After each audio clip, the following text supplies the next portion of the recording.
Ẹranko tó lágbára nígbó ni ẹkùn. Ẹkùn jẹ́ ẹranko tí ó ní agbára nígbó gidi.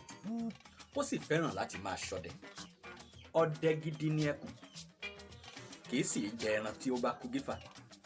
Ẹran tí ó bá fi ọwọ́ ara rẹ̀ pa nìkan ni ó máa ń jẹ. Ni wọ́n fi ń pé ẹkùn kì í jẹ ẹran ìkàsì. Mo láyọ̀ láti sọ fún ọ lónìí wípé èmi ni àkànbí ẹkùn. Ǹjẹ́ ẹkùn ni ìwọ náà bí? Ṣé o kì í jẹ ẹran tó bá kú gífà? Ṣé ẹran tí o bá fi ọwọ́ ara rẹ̀ pa nìkan ni o máa ń jẹ? Ǹjẹ́ o kì í jẹ ẹran ìkàsì? Ìjà kọ́ ìbéèrè ni o. Ọ̀rọ̀ àgbà sì tún ní pẹ̀lú.